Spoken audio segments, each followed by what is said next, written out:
This is Damian Macy representing the Friends of the Marshall Public Library for our Oral History Project. And today is October the 23rd, and I have with us Gene Lindley, who lives now at West Union, but I imagine he's got some interesting stories to tell us. So with that, I'll let Gene start. Now, my ancestors were Quakers, and they lived in James Lindley, which is my uncle or grandfather 8 times, put 8 greats, and he was born in 1641 in England, and his wife was Alice Ann, and he lived in Chester County, England. And James Sr. moved to Cornagoglin, Ireland, in the county of Whitlow, where the children were born. And James Lindley Jr., he was born in Ireland, and and he came, let's see, got to get this right. He was born in 1705.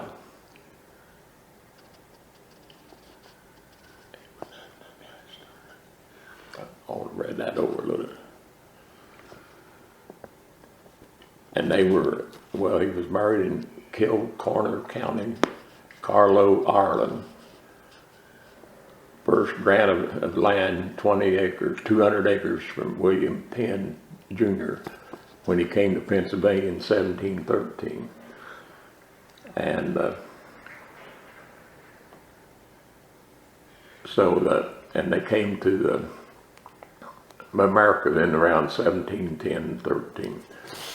And my ancestors go back that far. And Do you know what brought them to the United States? All this stuff I got from people my family give to me, so I'm not sure. Now William Penn himself was over and told what ones could come. He was a Quaker. Yeah, to America. And then when they got here, William Penn Jr. told them what land they could have in Pennsylvania up north of Philadelphia somewhere.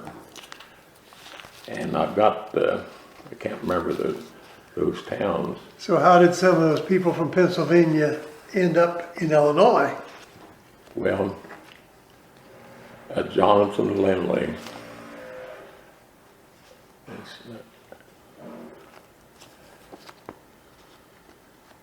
Let's see, Thomas Lindley. Jonathan Lindley was William and Thomas uncle. They all came to Paoli, Indiana together. Now,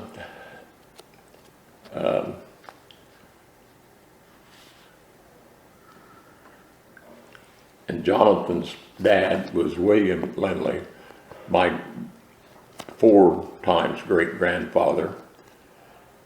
And Jonathan was, his dad moved to Paoli,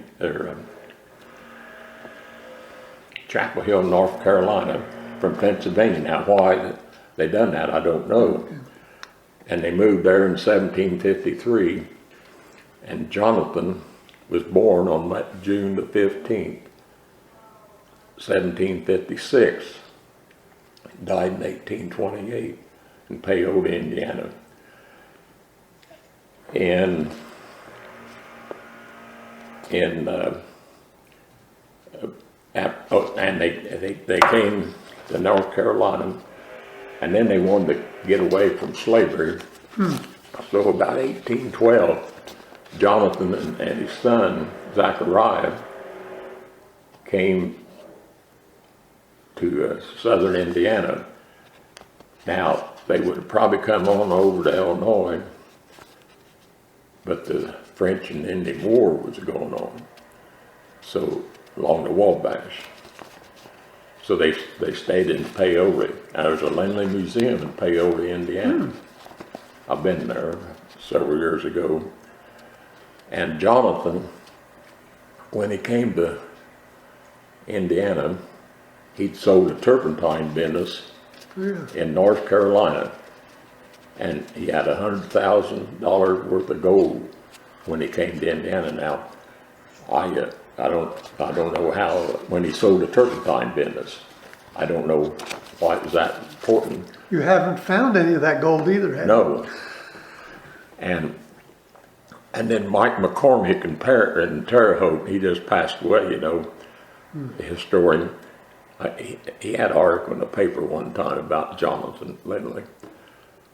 Him and two guys from, two brothers, I think, from Louisville, Kentucky,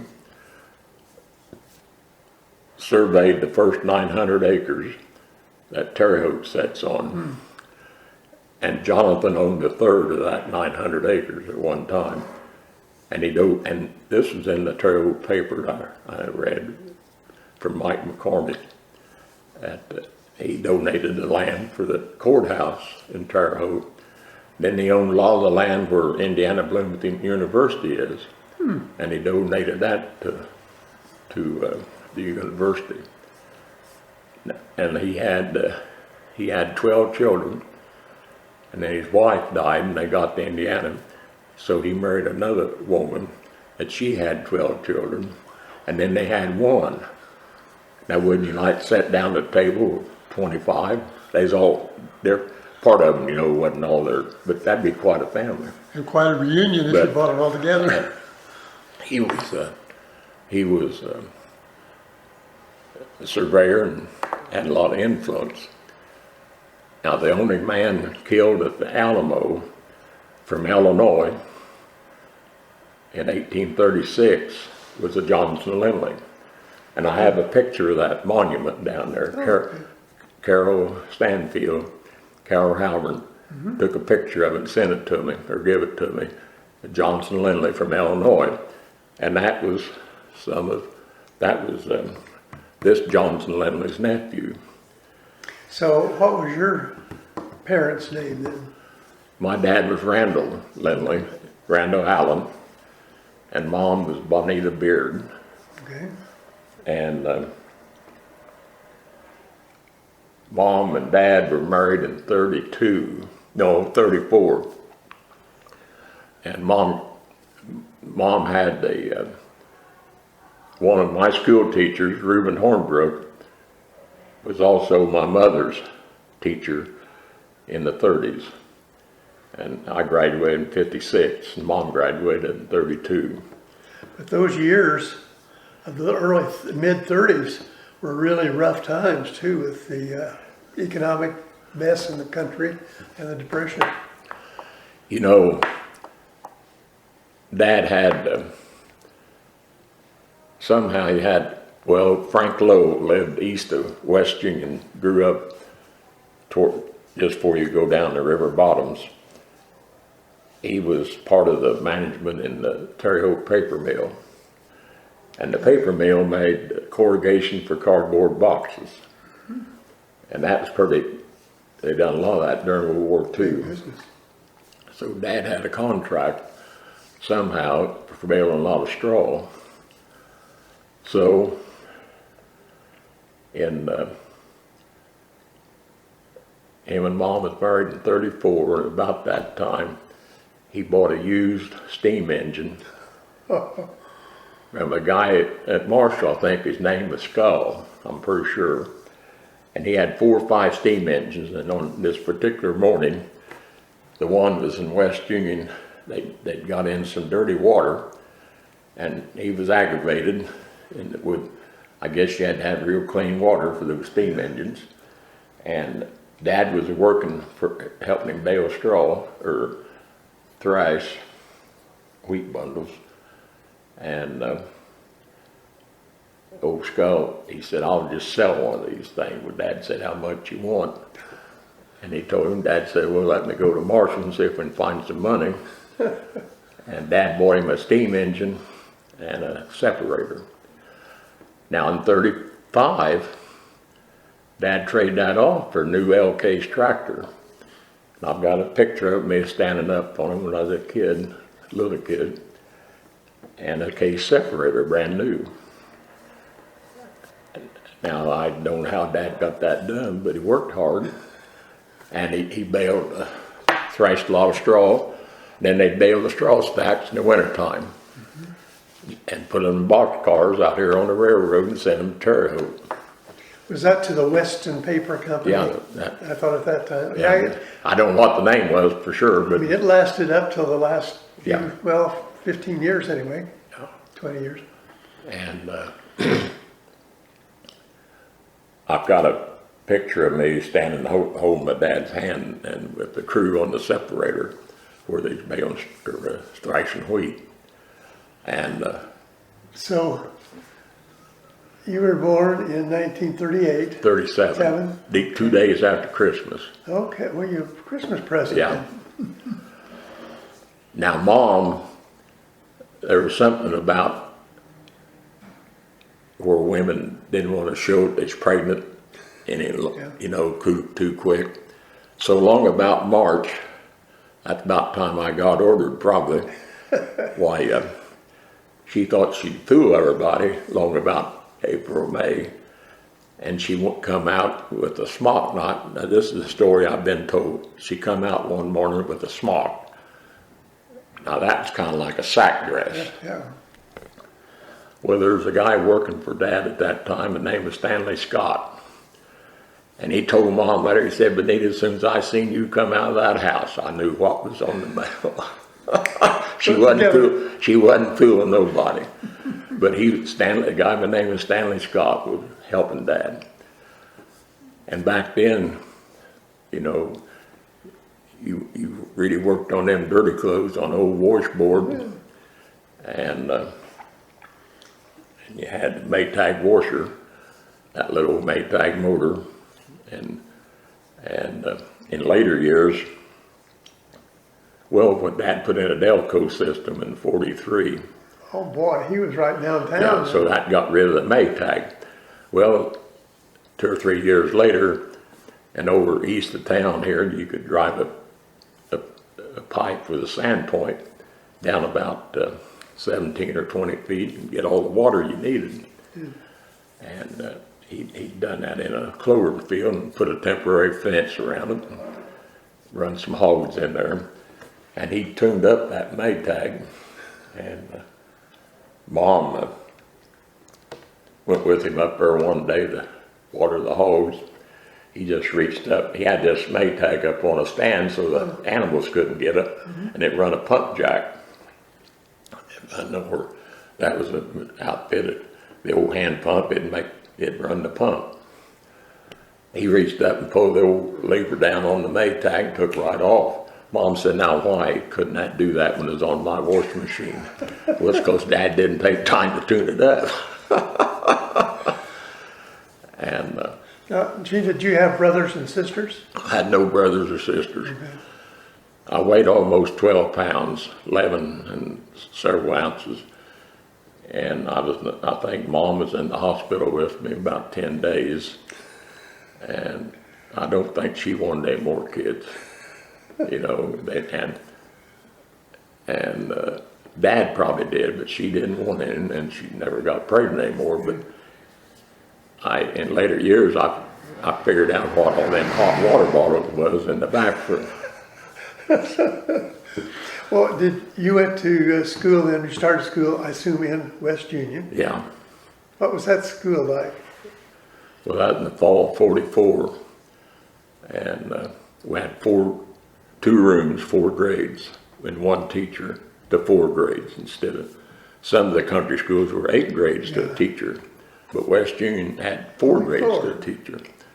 And Elizabeth Davis was my teacher for 4 years. And she's a good friend of the family. She was an Eastern Star, I think, with my mom. And I remember on my first day of school, we lived 2 miles from the schoolhouse, and Dad drove slow, and he done all the talking. and I done the listing, and he made it plain, if for any reason I ever got a whipping at school, there'd be one awaiting at home, no questions asked. Never got a whipping at school. You know, I knew he meant what he meant.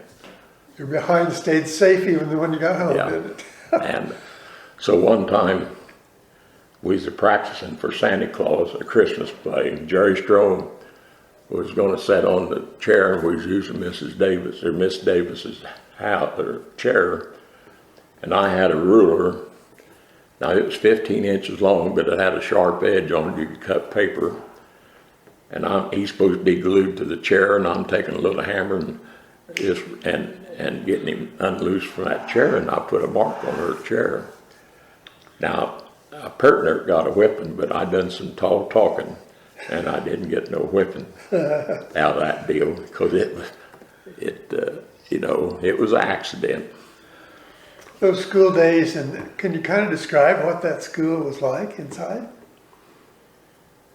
Well, we had 4 grades, so you kind of, you mixed your education there if you listened to everything that went on. Probably wasn't all bad neither. A lot of good people come out of them little old schools. Yeah. And Fred Huffington was Jack Huffington's dad, and Dean. He was the superintendent of schools back then. And he'd show up every now and then and burn books. And then for music, Fenton Fraker's wife, Marie Fraker, and Fenton was a state trooper at that time, and Marie Fraker, that was Bob and Jack Fraker's dad and mom. She'd come down and her musical instrument that we used was a tonette, little thing about that long, because I can't carry a tune in a bucket. But that was our music lesson. I still have one of those tornettes somewhere in the stuff. Tonette is a tonette, wasn't it? Yeah, tonette. And Marie's son, Jack Fraker, he used to come down. He was quite a bit younger than Bob, and he was before he wasn't even in school yet. He'd come down with his mom, and he's still alive. He's up in Marshall. He lived in Florida a long time, but he's still around. But and back then things. Oh, I know. In '44, one thing we done over here on a road kind of going north up toward Charlers, we for the war effort, I can remember. I just thought of this. We gathered up milkweed, and we done that in the fall of '44. And there's a lot of milkweed. I don't even know where there's any milkweed anymore. Very little. And I think most of that was used for, wasn't it, parachutes? I think parachutes. But we gather that up, and there'd be somebody come and collect it. I remember that. I was in the 1st grade, and we'd all take, in the fall, good weather, we'd go collect that stuff. Do you remember some of the rationing that was during the war then, though? Well, food stamps and all that came. I remember that, about the stamps, but because Mom used a lot of sugar, and she'd tell Dad we need sugar, and he'd go to West Terre Haute, come home with 100-pound sugar. Wow, that's a lot of sugar. There was a place that you could go get sugar. You probably paid a price for it. It was a black market deal, but there was a lot of people went to West Terre Haute and got that stuff. But I remember the stamps. Oh, yeah. And I do too. There were also some little tokens that are about the size of a dime. There were red and blue tokens, and they had some value in the food mess at that time. Did you ever? No. Living on a farm, you didn't have to worry about a lot of the foods either, did you? no, It's in the garden out back. yeah, you butchered and everything, raised a lot. One thing during the war effort, probably about the end of the war or something, Dad had bought Oh, in 43, yeah. Yeah, in 43, he remodeled the house because the river about got in it, and he raised it up and put a basement under it. So he had bought a great big box of toilet paper at West Terre Haute, probably off the black market deal, and had that in the basement. We had toilet paper for years. And I can remember this in 1950. I just told this to a census lady come around, and one of the questions, why I don't know, but how much toilet paper have you used in so many years? Dad said, just wait a minute and I'll go tell you. And he went to the basement, counted how many was left, and so he told her it wasn't very many people could do that. Huh? Was she the census person? She's a surprised census. too? Yeah. And then Dad had a sign on there in the early 50s on the door that we shoot every third salesman, the second just left. And that was pretty, that done the trick part of the time. And if you didn't have a salesman that wouldn't leave, Dad always had all his guns, most of them, right here in the corner. When he went out of the house in the morning, he could reach over and pick up whatever he wanted, a rifle, shotgun, or whatever it is, right there to the door. He'd let that salesman come in and just see them guns, and they didn't stay around very long, There weren't quite the regulations in the government on the Second Amendment anymore. That didn't even apply then. No, you could. And Dad was great for chivalrying people. Was you ever in on any of them chivalries? No, but I heard about them and I know what they are. Yeah. Dad, he could buy dynamite anytime he wanted. He used out in his bulldozing business. You could blow up trees if the dozer couldn't pull them out. So he always had plenty of dynamite on hand. And he'd take half sticks of dynamite, cut them in half, and he knew what he was doing, put a fuse in them. And I know Uncle Bob Beard, I don't know whether you remember him or not, but he moved to Marshall in later years and bought Frank Mitchell's house, where Pierce had remodeled that house. Yeah. That Uncle Bob moved there after he had a heart attack and needed to go to Marshall. That was my uncle, Mom's brother, and his wife's name was Violet. But anyway, they were married in 47.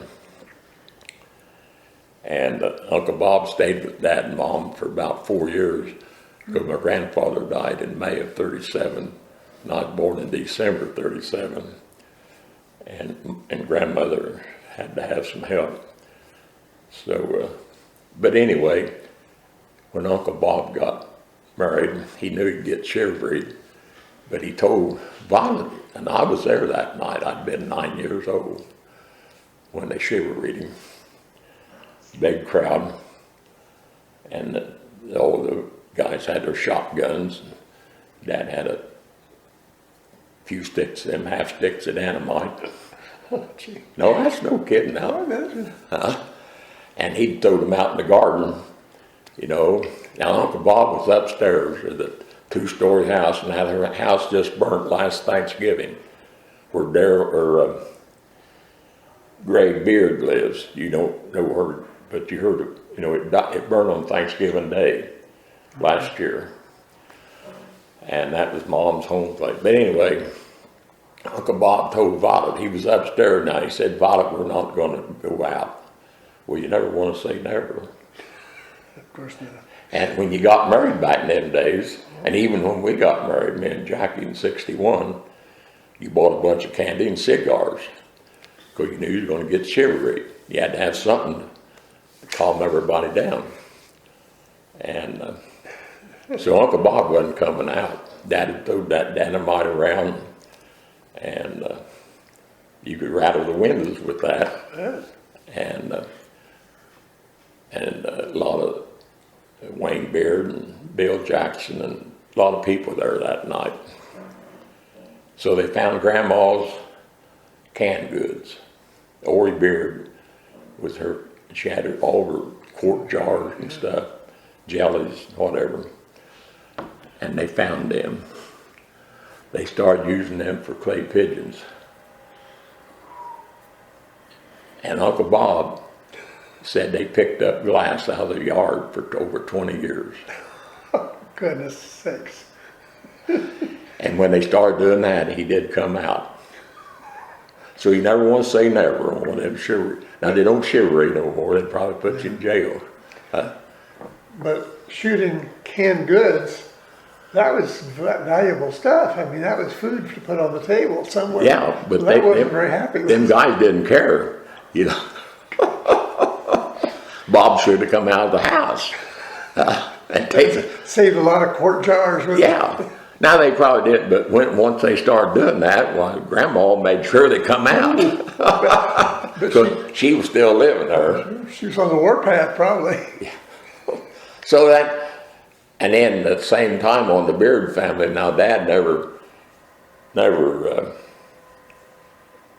when Lindley's always didn't get together, but he always, when the Beards all got together, and Mom called Wayne Beard, the other Beard family, double cousins, because sisters married brothers. Roy Beard and Carl Beard married Mullen girls, Orr Beard and Kate Beard. They were Mullins over around Bowskin. Well, until 48, yeah, through 47, when I was 10 years old, I was the only youngster in that family. So every Christmas I thought I hit the jackpot. See, now, then in 48, and I can remember in the fall of 47, Christmas time in 47, Uncle Bob and Wayne Beard, cousins, double cousins, they was playing cards at Grandma's house, and they was betting which one was going to have a boy. They bet a case of beer probably or something like that. Well, they both had girls. But when them two girls come along, I had to kind of take a back seat. I call it sucking the hind tit. But, you know, that was part of that family. Going back into those 50s, did your folks have a car at that time? I assume Oh, they yeah. did. Now, Dad probably traded cars during the 30s about every 2 years, not sure. But in 40, just before Pearl Harbor, he went and traded for a new 41 Chevy, or 42 Chevy, I think out to Greenup, in that area. And they had to do something to it before he got it. And then with that period of time, Pearl Harbor took place. He had one of the few cars then. Yeah, and Dad, they didn't want, now I don't know where Dad had already paid for it, but they didn't want to let him have it. Dad said, now we made a deal, you know, because that car jumped in value. Oh, sure. And Big time. they didn't, so he drove that car then all during the war, Chevrolet Fleetliner. It had a round back. Oh, it's pretty. And he drove that to 46, and then he bought a 46 Plymouth. But on that Chevrolet, because I always wanted to go with my dad, and I'd do whatever he'd tell me. And back then, I remember when we parked in the middle of the Archer Avenue, and traffic went on both sides. And so either way you're going, you parked in the line there in the middle of the highway. Now the people laid out, Marshall done a good job of making it wide enough, you know. Mm-hmm. And well, one day in that car, I can remember, you know, if a kid can get bored and you got to create your own entertainment. So I took this, and all them knobs had an old kind of raised up place about the size of a dime. And I took the cigarette lighter and branded all of them. Now, you know, Dad he didn't get on me for that. Oh, surprised. Yeah, he probably ought to, but I can remember that. But I'd sat all day in the car just to go with him. And I've got a great grandson, Ben Morgan's son, that likes to go with his dad all the time. But Better make sure he doesn't use the cigarette lighter. no. You recall, by any chance, what the price per gallon of gas was at that time? Well, I really don't. I remember in about 1960, farm gas without any tax on it for your tractor was a dime in that 1960. Now I don't remember what it was in the 40s, but I think gas for a long time was a quarter. Yeah? I think it was. But I know in 1960, year before I was married, the farm gas to put in the tractor with no tax was 10 cents a gallon there for a while. A little more than that today, isn't it? Oh my. Yeah. And it keeps going up. I just like to go back to school for a minute. And I think some of the interesting things happened in those little 1-room or 2-room or 4-room schools. I know they didn't have a lunch program. Did Mother fix your lunch to take to school? Yeah. Mom, when in the first grade, she bought me a man-sized dinner bucket. Oh boy. Because I was a good eater. I weigh about the same right now as I was when I was a sophomore in high school. I'm shaped a little different, it's all. And I weighed 220 this morning, and right when I got up. And that's about what I weighed when I was 16 years old. So anyway, I was a good eater. Mom was a good cook. And she'd packing up, I didn't take a thermos bottle, so she'd fill that part full of sandwiches and stuff. And a lot of times I couldn't get the darn lunch box open because it'd be so full. And Jerry Strome, a good friend of mine, he was born in January of 37. He'd help me open my lunch box. And then some of the kids would want to trade with me, but I had all that ate before I got home.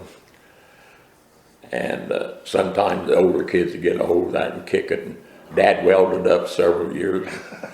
I don't know where I still got, I think I could probably find that yet. That was the one that was kind of like a curved top where the bottle would fit in? Yeah, it even looked like it had a bottle. It was like this and then went out like that. Mm-hmm. It was a man's dinner bucket. Yeah.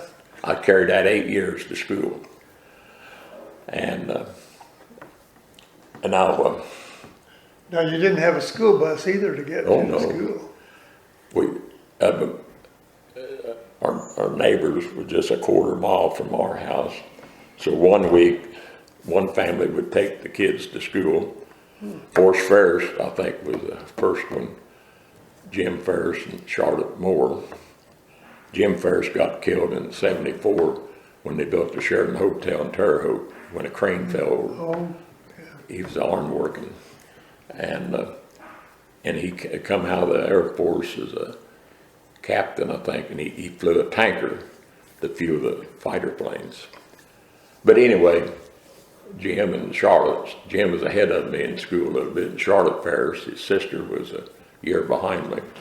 But anyway, and then they moved out in another family, I think family named Wrights, and they was from somewhere else, and in '49 he was helping Max Ellis wire houses and stuff because we got electricity in '49. But going back to the '30s, we talk, people see all the records, 36, 37 on the heat, and not once did I ever hear Dad ever complain about that, because it was they was used to it, I reckon. But I never heard Dad ever, and he said they never went hungry. Had stuff to eat on the farm. But I never ever heard Dad. Now he's in his 20s, so he was in good shape. Did they have any livestock? Oh yeah, we had a lot of livestock. Even when I was young, we had a lot of livestock, hogs outside. And you knew when you got up in the morning, you had to get ready and go outside. You didn't worry about how cold it was. You just got ready and went. Even if it was raining? Huh? Even if it was raining? Even if it was raining. But in school on the lunch deal, and my 8th grade teacher, and he would come in. Yeah, he came in 51, and then I graduated in 52. He was 8th grade teacher, Bob Heidenreich, and he was from Terre Haute, and he lived down here. The house still standing where Warren Chapman used to live, right as he crossed the road going to Martinville. The house on the south side of the road. He lived there. Charlie Bush's house. That's where Charlie Bush's dad was a barber here in town, and that's where he lived. Okay. And that's Cocky Bush's. You know, he was superintendent of schools. And but Bob Heidenreich, so Dad was on the school board then, I think, and he told me never get on school board. It's something. It was in a deal where he about had to, because he said that's a bad job.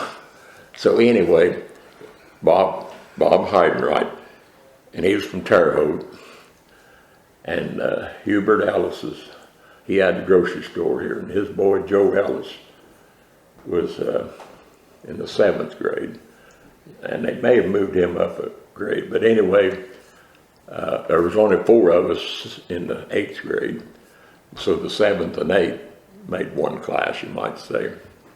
But Joe Ellis's aunt was in the wax or something up in Chicago, out the Navy Pier. Ruby Ellis's sister. So we wanted to raise money to go to Chicago. Now Dad furnished a car, and Bob Heidenreich's wife drove it, and Heidenreich Bob Heidenreich drove it, and then she drove his car. You can't do that today, probably, in personal automobile. But they took 7th and 8th graders to 2 carloads, and we stayed at the YMCA or YWCA, one or the other, and took in the sights along the Navy Pier and up in there. But to raise that money, we got these hot pads or hot plates and started cooking hot dogs. Well, that thing got no kids. The kids quit burning their dinner. We got overloaded on that. The 7th and 8th grade was trying to, so we made enough money, but we had to quit doing that, you know, but we had raised enough money to go to Chicago and took my dad's car. You know, you didn't worry about things like that back then. Now then, everybody's afraid they're going to get sued over something. I was never too concerned about that kind of stuff, but I thought what happened, I just have to deal with it. Do you have any particularly vivid memories of what, I guess, really sparked the thought in Chicago? I knew that was a big city compared to Marshall or Yeah. West Union. Well, Dad and Mom always tried to go up there once a year. Let's see, I used to remember, we stayed at the LaSalle Hotel. Mm-hmm. It's tore down now, I think. It is. But that was where we stayed. We took in, I went to the WLS barn dance a few times. I think that's what they call it, WLS barn dance. Captain Stubby and the Buccaneers, you remember them? Oh yeah. Rex Allen Sr., Luda Bell and Scotty. And Scotty wrote the song, Have I Told You Lately That I Love You, when his wife was real sick. Had you ever heard that one? Yeah. And he wrote that song, and it was a big hit. And, I've been and seen that German submarine. I don't know whether that's still there or not. I think so. It's still out at the Museum of Science and Industry. Yeah. It used to be. I think it's still there. I think it is. Now, Dad and Mom went up there in 34 on their honeymoon. Took a train, I think, but the World's Fair then lasted 2 years, 33 and 4. And a lot of that stuff out on Lakeshore Drive was built about that time. The aquarium and different things. Now Dad we used to go up there every year. And once they started building the expressways, and you know, they even built expressway through the federal building, the post office. I reckon that's still that way. It's not the post office anymore. The building is still there, but it was converted into office buildings. But does the highway still go through the building? Now, once they done that, Dad quit going to the Chicago. Because he never went by numbers or road. He went by what things looked like. And then those interstates, those roads changed the atmosphere. But he never went much after that. Probably a good idea. And one time he was up there doing business. I remember him telling Mom, well, she's probably with him. I wasn't with him. He had to go to this certain restaurant. It was in the summertime. And farmers don't wear sport coats very much in hot weather. And he's going to meet this guy at this restaurant. And Dad had to put on a tie and a sport coat. They had them hanging there. You had to put it on. Now, Dad made it plain that'd be the last time he'd ever go in that building. But you remember times like that? Oh, yes. I don't think they're that way today much, are they? In Chicago? No. They probably got T-shirt and Bermuda shorts. But that's the way it was. Oh, I know. Yeah. And I was up in the Loop. Last time I've been in Chicago was 1987. Oh boy, it's changed a lot. Changed a lot. And I went to Tokyo in that fall of '87, November, I think October, November. And I had to go up right downtown in the Loop to get my Japanese visa or something. Passport, or I must have had a passport. I had to get my Japanese visa. And there was a little Japanese embassy was inside this big department store. I've never been to Chicago since then. That was in '87. And in '87? Yeah. Oh, what? That's just not quite 40 years ago yet. Well, while I'm waiting, I seen all these people coming in, pinstripe suits, having a nice gal hanging on their arm. And they'd leave her with a new dress or something, and I went over and looked at some of them price tags. In '87, I seen $2,000 dresses hanging up in there. Forget. But that's the kind of store it was. Yeah. I don't remember what the name of it was.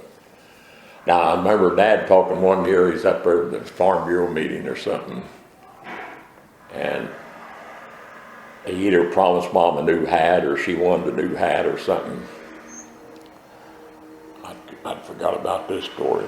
I've got a lot of them coming back here. And so Dad thought, he's been a good husband. And they went to different hat stores and Marshall Fields and I don't know what all. But anyway, they went and tried on all these hats, and then Mom come back to the first store and bought that hat. Now he said, Mom, I ain't going with you no more, But women do that. They try all them things on. And hats are not popular anymore, but at that time they were in fashion, and boy, some of them were high priced too. Yeah. I mean, there wasn't a lot of cloth up there, but there was a high price on it. This was in the 40s or 50s. Yeah. And them was good days. I really think back, probably the 50s, 60s, and 70s were some of the best times. Couldn't really be much better. I can remember, that's when President Kennedy got shot in '63. And when that happened, I was up at, Florida store across the road. at the Pontiac John Deere, and I was in there getting John Deere parts for the corn head on the combine when that happened. I remember where was that? Everyone, I think, does. Huh? I think about everyone does. Yeah. I'd like to go back here just a little bit to your school. They went all 8 grades to the school that you were in. At graduation then, you come into Marshall, to high school?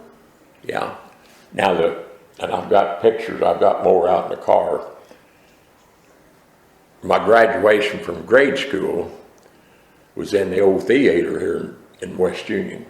You don't remember the old theater? Well, I remember, not inside, but I remember from the outside. And Kenny Lindley run the theater, and he had the restaurant down where it's at now. It's a different building, but he had the theater, and he was Herb Lindley's brother. Okay. Herb worked at Velsico, and Herb's son was Jerry Lindley. He just passed away. Yeah. And boy, what was I going to talk about? Oh, that's where graduation was. So, like West Union only had 4 seniors, but they brought all these other schools. Warren Wells was in my graduating class from Snyder, and they had Liberty, and a bunch of little schools come to the theater, and I think that was the last graduation at the theater. But I was in the show house, and I've got pictures of that with me. They're out in the car. But that's 1952. And when Mom was active in the Eastern Star, she was worry matron, I think, in 45. Why, their meetings were on Thursday. Well, that show house was my babysitter. I'd come go to show on Thursday night, and about the time it was out, Mom was done, we'd go home. And back then you had the cereals, Hopalong Castile, Lice-Roo, and I think the Three Stooges were in some of the cartoons too. Now there was a movie one time, I think it was The Thing, it was one of them scary ones. I didn't like that one, Okay, and was that a big adjustment to come from West Union into high school in Marshall? Yeah, a little bit. Now, was there a bus service at that time? Yeah. Okay. They just began to start that. Because see, in about 52, this West Union, part of them went to Hudsonville and some to Marshall, and there was a big deal over some of that. And there was friends that lost their friendship. I think so. But anyway, the first year I went in 52 to Marshall, where our house was, we wasn't in the school district, and I had to drive a little B Farmall tractor about 3/4 of a mile to get on the school bus.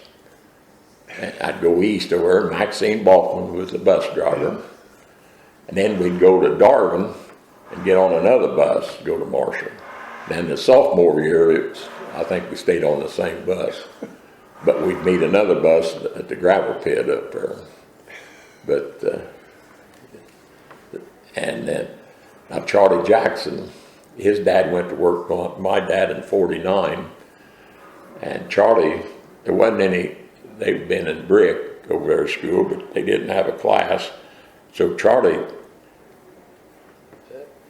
the river got up in 50 and it was up for 6 weeks the first year they lived over in the Bottoms. So they stayed at our house, and then O.C. Ferris was a gas marathon distributor, and he would he'd come over and get Charlie and his brother, and there was a family lived here in West Union, the big old brick house where Pete Chapman used to live. I forget their name now, but they drove the bus and they'd ride to Marshall. But yeah, it was, it didn't bother me too much, but the city kids, they probably made it a little harder on the farm boys than they ought to have. But I survived it, What was your favorite subject in high school? Well, probably algebra Really? What was your, and, and geometry. what did you dislike or your least favorite? I tried chemistry in my senior year, I think, and I quit that one. You didn't blow the place up or anything? No, I never took a hold of it very good. But I like my mathematics. And back in Mr. Hornbrook's time, on geometry teacher, why, when you'd have a test, it didn't take long if you knew how to spell to figure out how you grade these papers. If there's multiple choice, the answers over here either spell a word going up or they spell a word going down. And if you can spell, there's no need of missing anything. So I asked Reuben about that one day. What are you doing? Oh, he said they're a lot easier to grade. He probably didn't do it that way when he was younger. I was going to say, I don't remember hearing that story at all. Yeah. Yeah, on certain tests, and all you have to do is read the word and make sure you've done it, got all the answers. But on his test, on days on geometry, if I remember right, you had to prove a theorem. Did you take the geometry? Yes. Wasn't there a theorem? It wasn't my favorite. Huh? It wasn't my favorite. So me and Everett Lawrence, Everett, the gravel pit guy, if we could, me and him would do this most of the time whenever we had a chance. If you could get up in front of class as soon as class started and prove your problem from the assignment before, you got 4 A's on your report, and then you didn't have to attend class that day. Now me and Everett would walk the hall clicking our heels in front of the door where the rest of the students was. Now we shouldn't have been doing that. We should have went but we done that for orangeness. And Mr. Hornbrook, he'd do that. I don't know whether he's trying to get the rest of them to do better or what. But yeah. That was the days you were not attending class then. Yeah. Yeah, he got credit for it, I went to 4 years of high school and never missed a day. That's quite a record. Ain't many people who say that. Yeah. And I went the first 4 years of grade school and never missed a day. And one of them years in high school, everybody got the mumps. And I'd be sitting on the bus some night with somebody and they'd have the mumps next morning. Same way the next day, not everybody ever get the mumps. Haven't had them yet. Boy, that's rare. And one day, I think it was just me and the bus driver went to Marshall that day. I think it was. It was one of those epidemics that just spread through everything. So I never missed a day. I had the measles when I was in 5th grade, the old-fashioned measles. About then too, I think. And Louisa Worms was a school teacher. She was married to Fred Worms out here. And so she sent me down to Doc Highsmith's office in West June. There were 3 old buildings there. They're dilapidated today, and he pronounced I had measles, old-fashioned measles, 1949. And so I go home, sicker than a dog, and Mom puts me in the bedroom, pulls all the blinds, and Dad said, "No, I'll take care of that for him."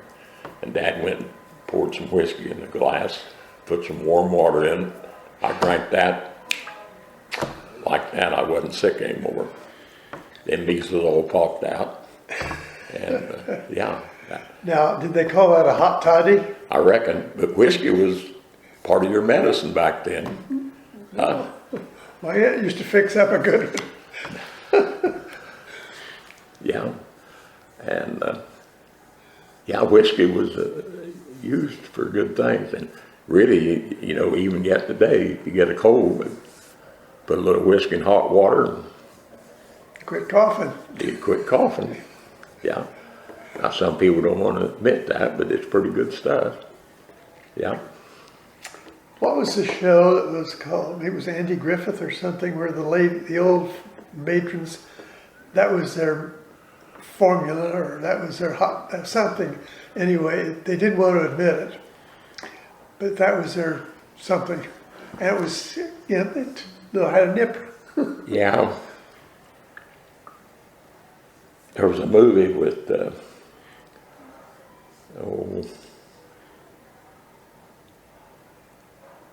good-looking guy, always dressed up nice in a movie. And these sisters made a hat, but they didn't call it, you know, like a, where you'd get drunk on it, but you could. Gary Grant, he was in a movie where these two old ladies would live in this house. And they'd make their own stuff down the basement. Well, what I'm thinking about, they called it The Recipe. Yeah. Okay. I think that was it. Okay. I think it was Cary Grant was in that. Okay. He was a good actor. Okay, let's go back to school. You finished high school. Come on from there.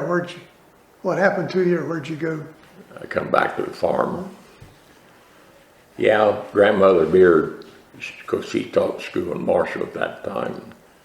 She wanted me to go to Indiana State. And back then you could go to the courthouse in the spring and write on something to get a scholarship or something.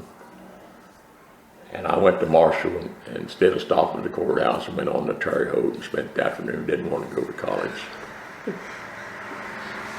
Grandma wasn't too happy about that, but I got no regrets on that. And I think about that kind of stuff. You know, I met my wife when she was sick. Well, I held Jackie, my wife, when she was a little baby. But if I'd went to college, I'd married somebody else, so wouldn't have the family I got today. So you can't dwell on stuff. Can't be like looking back. You can't look back. No. Got to look ahead. Huh? Exactly. And yeah, I got to look ahead. So were you farming with your family or your dad? I never have. I never did ever draw a W-2 in my life. Always worked for Dad. And if I needed any money, I sold a load of hogs or something. And it worked. And then after he died, then I took over the farm. Made some mistakes, but that's all right. And what was I going to say? Were you with livestock or feed or grains, or what was the basis of your farm? Well, we raised a lot of sows and pigs, not many cattle. Now, when I started the high school, Heaton, I think, was a football coach in the fall of '52. Mm-hmm. He approached me about if I'd go out for football, I might get to play in the line, you know, and think about it. And I said, well, I'll think about it. And I knew what it was going to be, but I went back home and said something to Dad about that. And I didn't really want to play anyway. He said, now, and here's what he said. He said, now, son, if you think you're really not getting enough exercise here, we'll see what we can drum up. I bet that's right. Because I always had feed to grind, or while they was harvesting, or scoop ear corn out the old sows, and sowed wheat. And I had something to do every fall. And I never done any sports in high school. I was in high Y. You mentioned Coach Heaton. He was started out in Martinsville. Oh, he did. And I remember him, his wife taught business, I think it was, and he was the coach in Martinsville for a couple of years before he came to Marshall. Yeah. Mm-hmm. Yeah. What was his first name? I want to say Paul, but I'm not real sure now. I'm not sure. I'm not either. Too many years have passed since then. Yeah. He was sort of a ladies' man a little bit, I think. So I recall quite tall. Yeah. Yeah. Yeah. With your farming and your cattle, or your hogs primarily, did you bring those to market in Marshall, or did you end up probably selling some of them? Well, Where did you take those? Most of them went to Indianapolis. Oh. Stockyard. Now, Dad, he started hauling stock over in the 30s. commercially, and then in 40 or 41, he bought a stub-nose Chevy truck, 16-foot bed, and he pulled a 14-foot pub behind it. Now, a little old 6-cylinder motor about that big, and he could haul 90 head of hogs. Oh, boy. And Doc Simpson up at the Chevrolet garage would keep him a spare motor on hand, ready to go. And because Dad said during the war they'd change the oil, the grades of the oil, and if they come out with a different detergent, they'd cut more gum loose, dirt, and you'd plug up and the motor would go bad. And he said one night, a lot of times he'd park his truck in Marshall and then take the pickup and go around and pick up the strays, and he could tell his truck wasn't going to make it. He said, Doc, we need to put a motor in that. And Doc said, you have her in here at 5 o'clock, and there'll be 2 guys, and they change that motor with a load of hogs on the truck. Can't do that today, That's what you call customer service. Yeah, Doc Simpson. Oh, yeah, I remember. Yeah. My dad bought a car from him a couple of times. Yeah. He's a veterinary on the side. Yeah. He had Chevrolet and Buicks. Yeah. Did he have Buicks himself, was it? Yeah. Then Geckler later on come Right. in the picture. Now, Dad bought, I didn't know, at least a 54 Buick from Doc Simpson. Yeah. And I remember going with him when he went to pick it up. And there was sitting in front was one of the very, very first Corvettes. They came out in 54, Yeah, well, that's, 53 maybe. I think it was 54. Anyway, Dad bought the 54 Buick and picked it up there, and they had one of the very first Corvettes. How he got that or why he got it, I don't know. Your dad did? No, Oh. Doc Simpson had a Oh, Corvette okay. at the dealership. Oh, yeah. Pretty good for Marshall. Yeah, and that's before they had even crank-up windows. It was and a hand-controlled top. I don't know. Yeah. It's kind of a weird-looking thing, but Yeah. boy, pricey now if you had it. Yeah. Now, on Dale Clodfeller, he sold Chevrolets here in town. You remember Dale? Mm-hmm. But when Dad was a baling straw, before Dale got in the shop business, because in the 30s and the early 40s, and all of the 40s, about every teenager in West Union helped Dad doing something, on the baling crew or cutting weeds out of beans or whatever.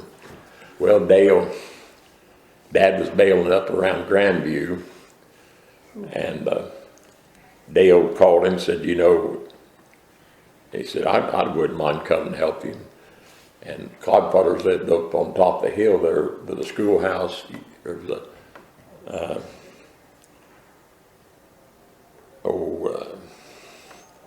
Ed Clodfeller lived up on top of the hill, and that's where Dale's from. And Dean Clodfeller was his brother, done refrigeration work. Oh, yeah. But anyway, Dad said, you be down at the end of the lane, probably at 4 o'clock in the morning or something, it's still going to be dark.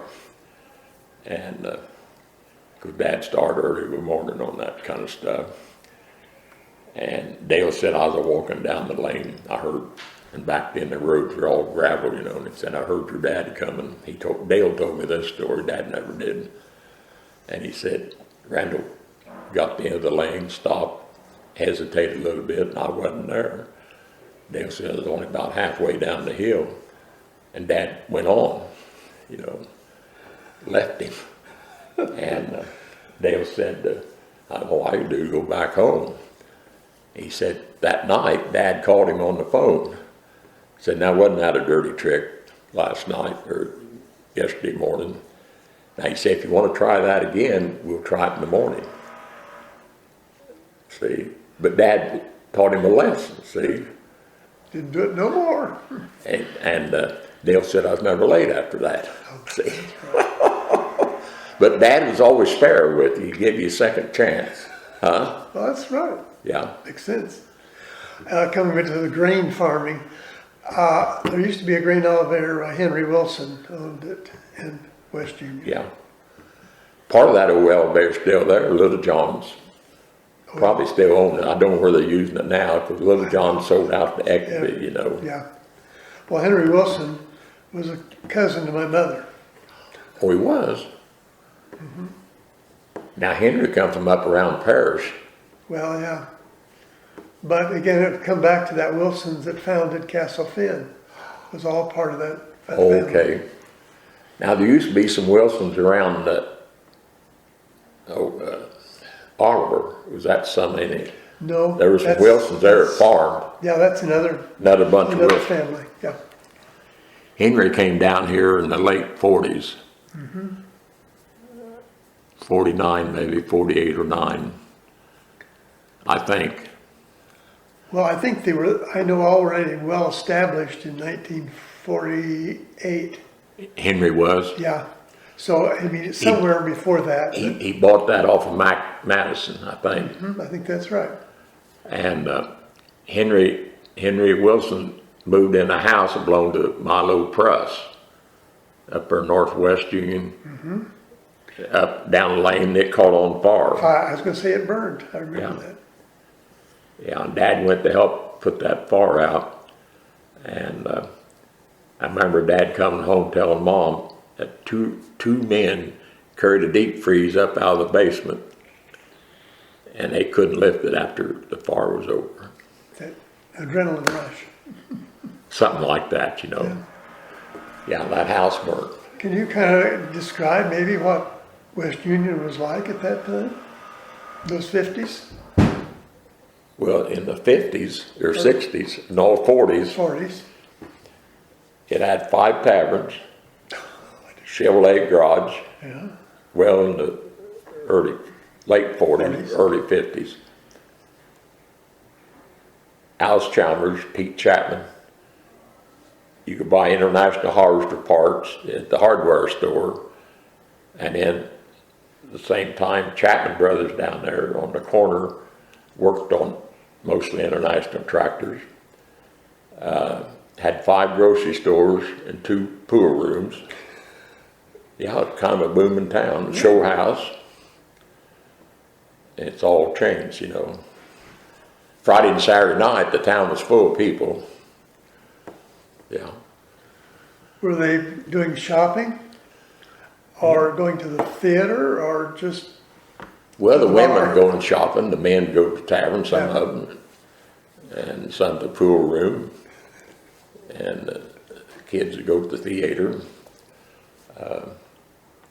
Yeah. You remember what the price of a show was for Probably 25 cents. Well, I remember when there were 9 cents, but 9? yeah, that would have been in the late 40s, early 50s. Yeah, wasn't much money. You could afford it. Yeah. So kind of moving through the years of West Union, what you remember some of those things, and I remember there's even some new buildings going up once in a while. Was there anything in particular that prompted that change? Well, I guess from a progressive community to when sleepy town? Hubert Ellis, I think, was in World War II, I think it was. And do you remember Ellis's store? No, I don't. And then Max Ellis was his brother, and he was a mail carrier. And Max could work on about anything. And then Max was hooked up with Army surplus stuff. But when Hubert Ellis got home from World War II, then he put in a locker plant. That was a big thing for West Union. You had to walk in drawers. And up to that time, Mom had 2 lockers rented off of Gene Spots in Marshall. You remember Gene Spots? We had a locker there. And Mom had 2 of them, 2 drawers. And so that was during the war. Yeah. Had and Gene Spots, trying to think who his wife was, but doesn't matter, don't guess. But he was a nice guy. Yeah.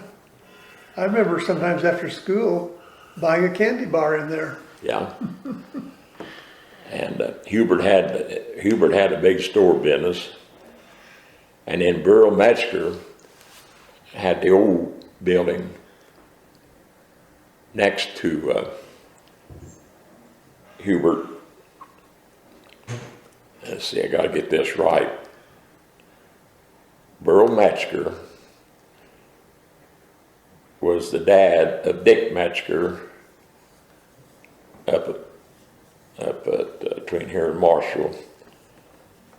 He married Virgie Fishback, Yeah. Dick Metzger, and in later years he was a greeter at the funeral home. Yeah. Dick Metzger, you remember him? Oh, yeah. Well, Burl Metzger was his dad. Okay, I didn't know his dad. Yeah, you didn't know that one. A lot of people didn't. And I don't know what happened to Dick's mother, where she died or something. Probably did. So Burl married Mabel Ellis, and she was the mother of Hubert Ellis and Max Ellis, and the mother of Junior Clark's wife here in town. Mm-hmm.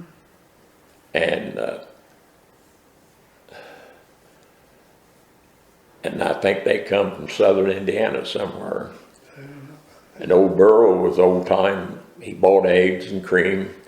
And old Morgan Newland, he was born in 20, but Morgan said that he'd hunt rabbits, take them into Burl, and Burl would throw them over in the corner of the building, put them on a train, send them to Chicago, you know, back in them days. Huh? Not refrigerated, probably. No, but but that was Dick Metzger's dad, Burl Metzger. Okay. Yeah. And them Fishback girls, Mom went to school with most of them. But that was a popular name back in the day, Fishback. So there was a Fishback school. Yeah. Also. Yeah. Because I had some cousins that went to that. Oh, you did? Yeah. See, Schaefer, Fred Schaefer's wife was a Fishback. And Dick Metzger. And I think Elmer Renner's Wife. wife was a Yeah. Fishback. That's right.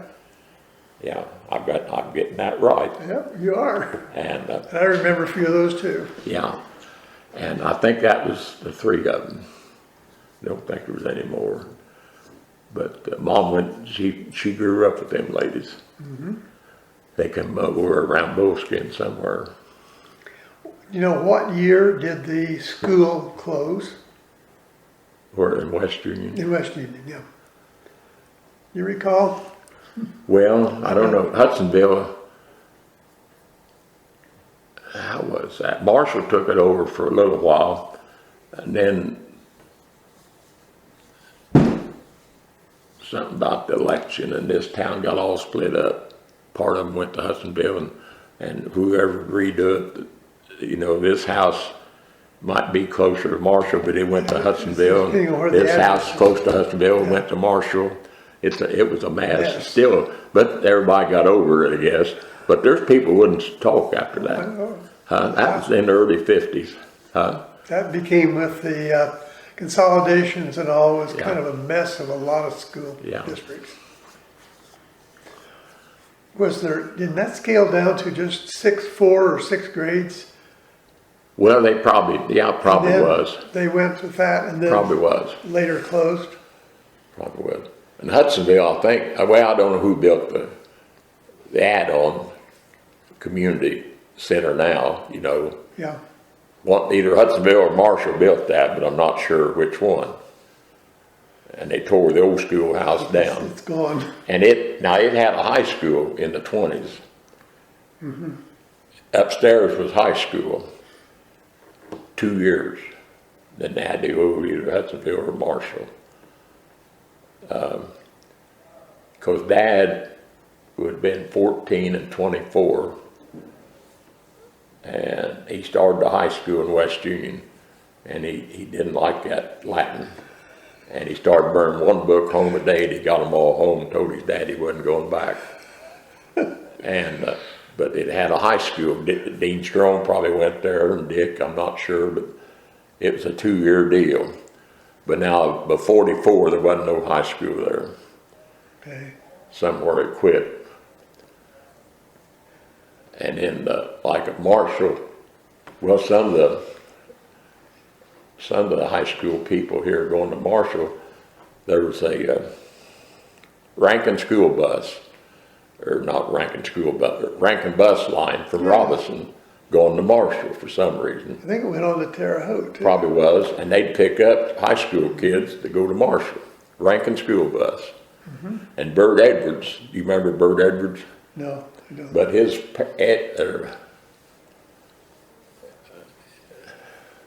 Clayton Edwards was his dad, and they built a little shed for him to stay out of the cold, waiting on the bus, right up here north of Walnut Prairie. Yeah, Bert he rode that bus. Was there ever much of a settlement of cars, of people and buildings in Walnut Prairie? I'm sure there was at one time. Oh, I reckon it had a pretty good grocery store. Yeah. Okay. Shop, I think it was Shopwell's. Oh, before Shopwell's, it was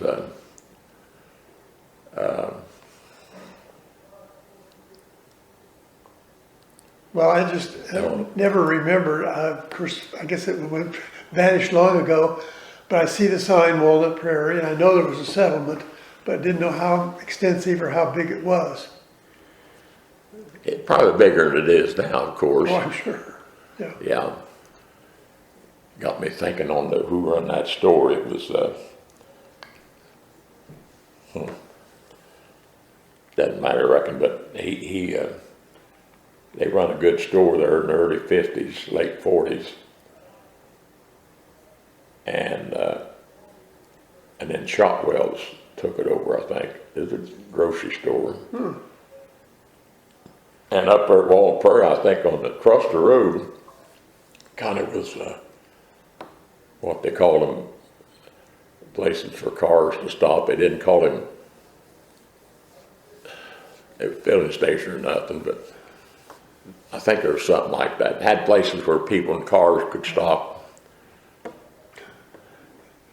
That was not off the beaten path at that time either, was it? No.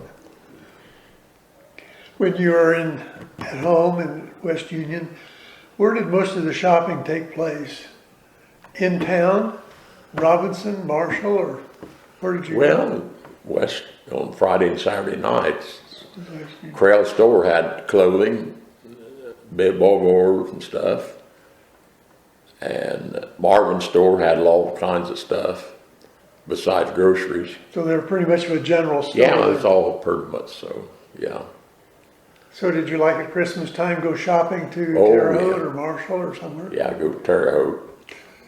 And then when I was a kid, I was short and big around. And back then, kids you dress up in suits once in a while, you know. And I remember a period of time there, Dad and Mom would go to Indianapolis to find me a good suit of clothes. Now that was a real venture. Yeah. That would have been a real venture. Now, I've still got an overcoat. I've still got it that Dad bought me when I was a freshman in high school at Wolf's over at Terre Haute. Upstairs. Gave $100 for that overcoat in 1952 when I was a freshman in high school. That was a pricey one. And I've still got that overcoat and I'm still wearing it. I don't wear it, but I can. Because back then, you think about it, your cars didn't have very good heaters. You didn't go out short, you know. Now then, I don't hardly ever wear a coat because the car warms up like that. But Dad bought me a good overcoat. I've still got, my dad had what was called a lap robe. That he had a car that the heater didn't work too well on, and he used that to keep it warm. Yeah. Well, in the trucks, I remember heaters weren't very good, and you had a fan that blow on the window, trying to keep the frost off. And there wasn't a thing called air conditioning then. No, either. no. You mentioned getting electricity in West Union. I was fascinated I remember visiting my uncles, two families that they didn't have electricity, but my one uncle and aunt had a refrigerator. It was a gas refrigerator. And I just never could quite figure out how a flame, it was hot, could make the refrigerator Well, work. Mom and Dad had a gas refrigerator. before they got electricity. How it worked, I don't I don't know. know, have any idea.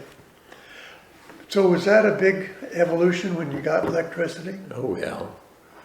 Now before, as soon as the war was over, there was a lot of farm families across the east of town, you know, it ain't hardly nobody where anymore.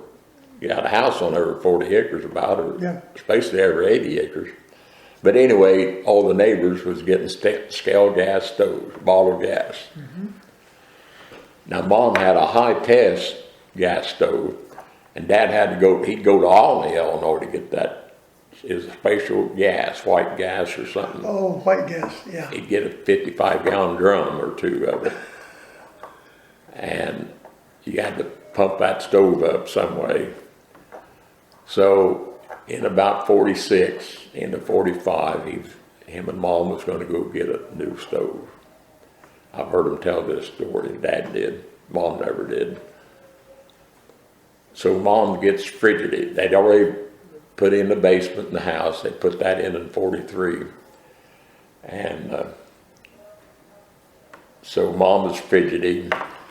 She said, now Dad, you know, if we're going to go get a new stove, we've got to put that high test gas stove in the basement. And he said, why? Well, I won't be able to make cakes or anything on that new stove. I'll have to use that oven. He just pulled up in the driveway and said, now Mom, if that stove's good enough for the basement, it's good enough to stay where it's at. So in 1949, we get electricity off REA out of Paris. Now West Union had electricity on the CIPS line. Early. Long time before we did. And I went with Dad. First Stanfield had an appliance store in there, close to the library, well, close to here. Yeah. Not too far, right down here. It was that next building. Yeah. Yeah.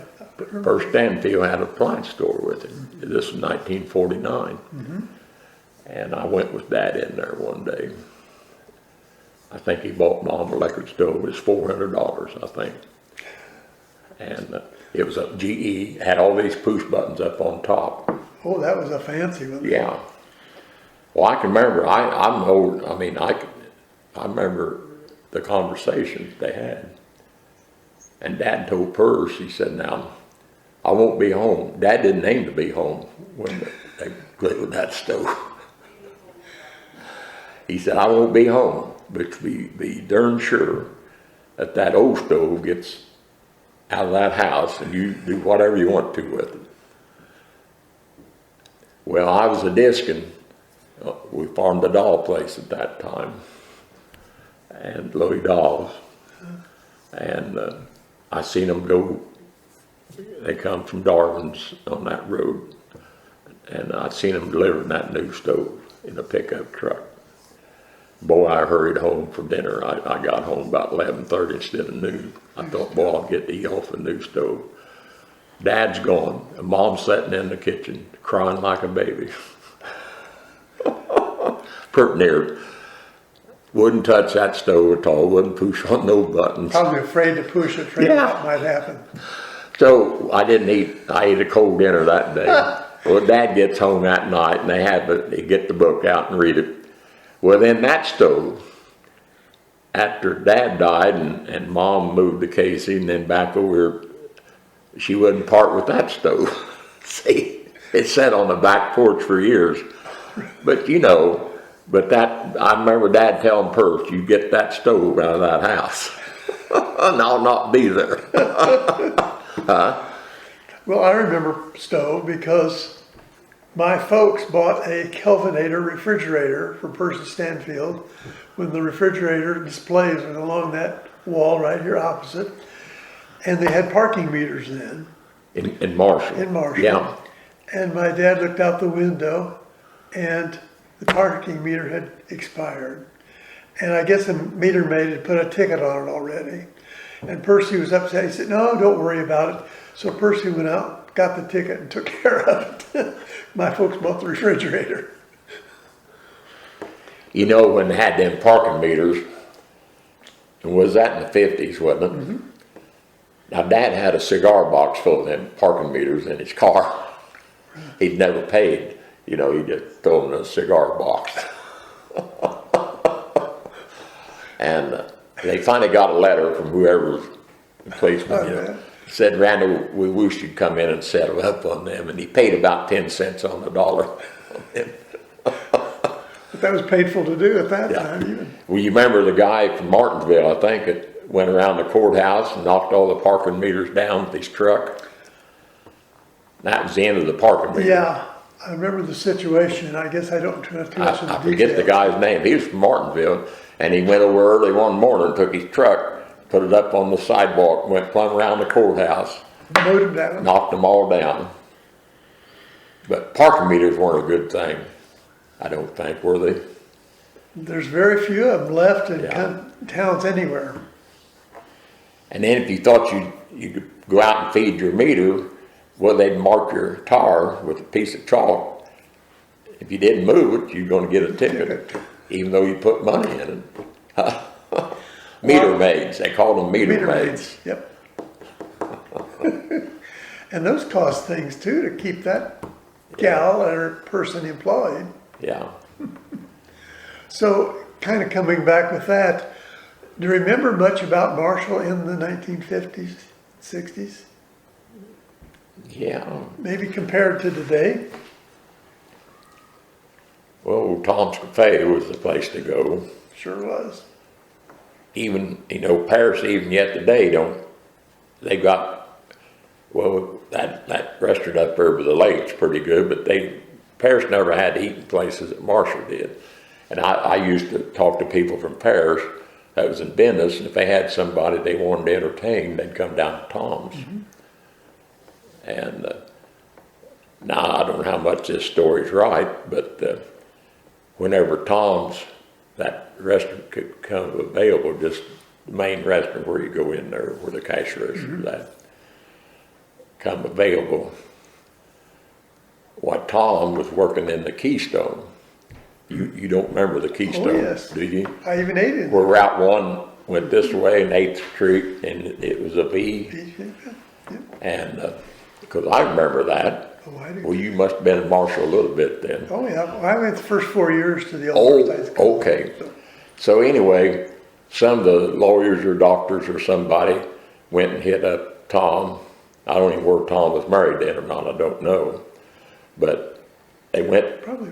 hit him up and said, you know, you need to go and buy that building, put in your own restaurant. Oh, he said, I don't know how to run a restaurant. Well, what do you think you've been doing here at the Keystone? See? Now, supposedly that's how he got started. Now, I don't know what year that was. Tom was, but it's in the 40s, I reckon, during the war maybe. Oh, yeah. Because I went the first 4 years to the old North Side School, and I remember meeting my dad for lunch at Tom's restaurant. And this would have been 1944 anyway. Yeah. Yeah. And it was, I think, Yeah. in business long before that. But that was a major business in Marshall. And also, that was a stop for Greyhound and Trailways buses. Yeah. Yeah. Yeah. See, I'm older than you think. Yeah. My grandmother, Roy Beard, when Roy Beard died in 37 May, Grandma was just 40-something, and she was going for a while, about 4 years, to get treatment. And when she got back and finally moved to Marshall, she'd ride a bus to Terre Haute, one of them buses, and learn to be a school teacher. Now, she taught school before she's ever married. And then after, she taught school down to Ohio School before she went to Indiana State. But she went to Indiana State and got a degree. And Charlie Bush let her teach school. She taught disadvantaged kids in Marshall, you know, slow learners maybe. And they finally made Grandma retire up in her 70s. Now, Charlie had been over backwards for her, but once he made her retire, he was a no-good so-and-so. But she lived down here where,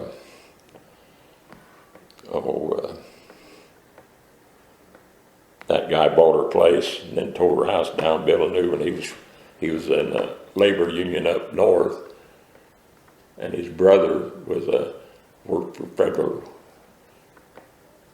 Land Bank or something. Oh, Whitaker, Esther Whitaker. Esther Whitaker. Yeah.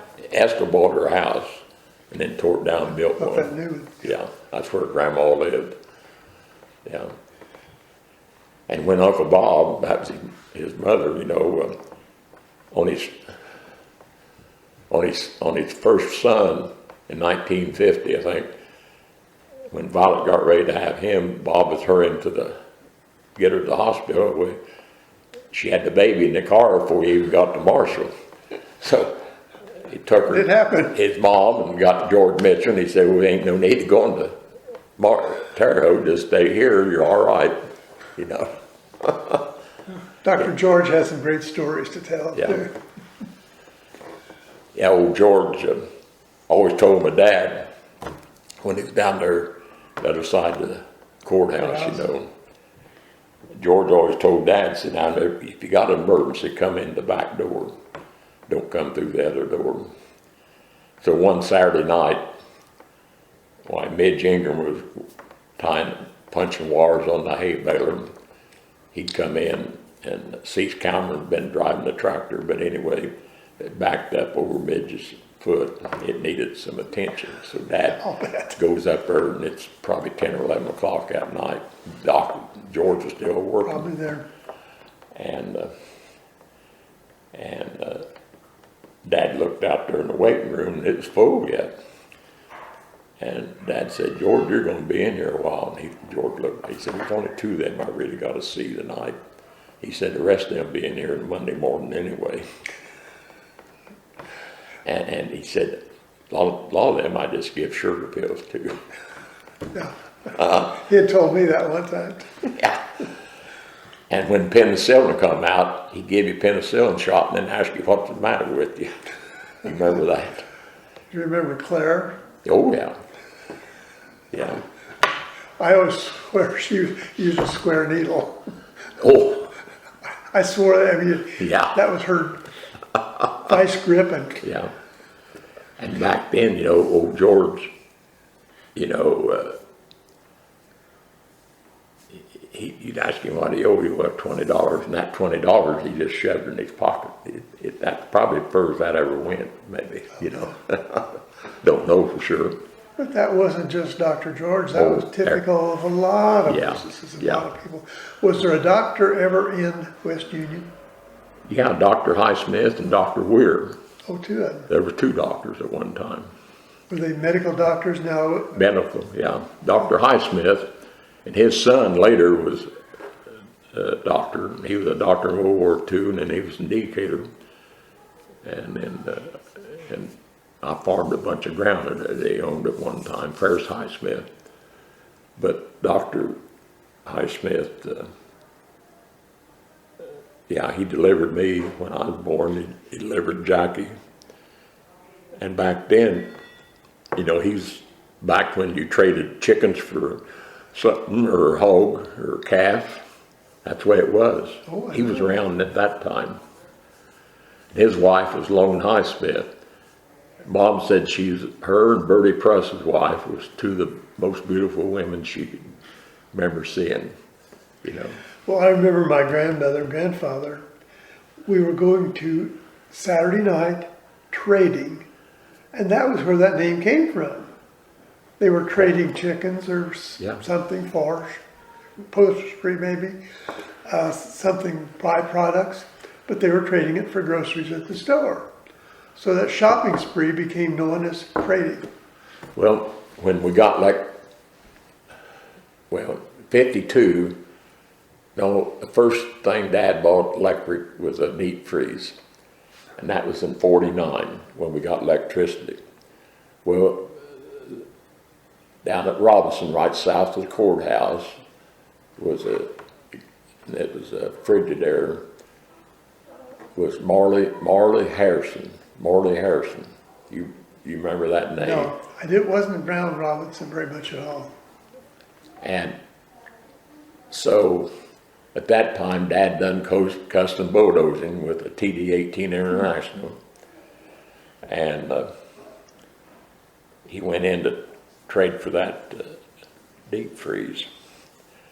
Well, no money changed hands, and Dad got the deep freeze, and then Dad had to go out on his farm and bulldoze and stuff. And that big old deep freeze, I think it was only about a 17 cubic foot, but it was a big thing. Had two big doors on it. The walls, were that thick. Oh my. So was it an upright or no, a it was chest? chest. Chest. And the basement, when they poured the basement in 43, they got a chunk of concrete in the trap over the, and so water could back up in it, and you had to put a plug in it.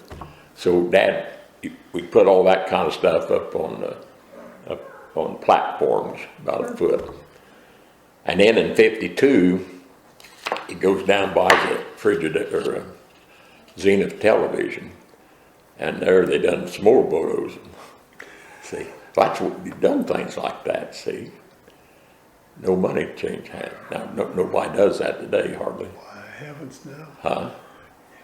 Heavens no, no one even associate. Well, you couldn't do that today. No. You mentioned television. Do you recall when you got your first television set or what? Yeah, 1952 in August before I started high school. Yeah. Now, there wasn't much on it. I think Bloomington was, Terre didn't even have a station. And I think Channel 4 maybe was the station in I Bloomington. think that's right. And fuzzy too. Little fuzzy. And we had an antenna outside, and you'd have to go take a pipe wrench and turn that a little bit, and boy, just a little bit, it would change stuff. But it never was a good picture, But you know what? They came out later then with an electric motor. Yeah. That would turn the TV antenna around. Yeah. I can remember whenever Mom and Dad go somewhere, Grandma Ori's sister, Kate Beard, that was Don Beard. You remember Don Beard? Mm-hmm. Carl, Wayne. Well, she'd come and stay at our house. Take care of me. I can remember, not in high school, but I can remember the first time she'd come down there and we had television. Dad told us, and I had Kate every night. About all there is on that's boxing and wrestling. And it was late in the night, see. After she got used to that, it was more fun to watch Aunt Kate than it was the television. She'd sit there. Got all into it. Yeah. For a walk, Yeah. So do you remember your first color TV set? Yeah, I think Dad bought me when I got married in '61. He bought me a color TV, and it was pretty good. Yeah. Wasn't bad. But it But wasn't. not- It was a little deeper than that too, wasn't it? Huh? It was a little deeper from the front to back. Oh yeah. It's amazing now. Oh my. God, Those things they're had so thin. Oh, they were. The throwaways, Oh yeah. I can remember going in and talking to Harper, because back the old television, you'd take him in there and he'd fix them. And he told me, he said, Gene, there won't be a long, I won't be able to work on them things. And that was when the thin ones come out. Mm-hmm. Wasn't no fixing them, they throwaways. Yeah. They're even so thin now, I don't know how they even work. I don't either. I don't understand it. Well, there's one hanging right up there. Yeah. That's not much more than deeper than a couple inches. No. And I remember our first TV set, I think it was a good 2.5 feet from front to back. Oh yeah. Yeah. Okay, I've enjoyed visiting with you so much, Gene. And I think we've got a lot of common memories back here.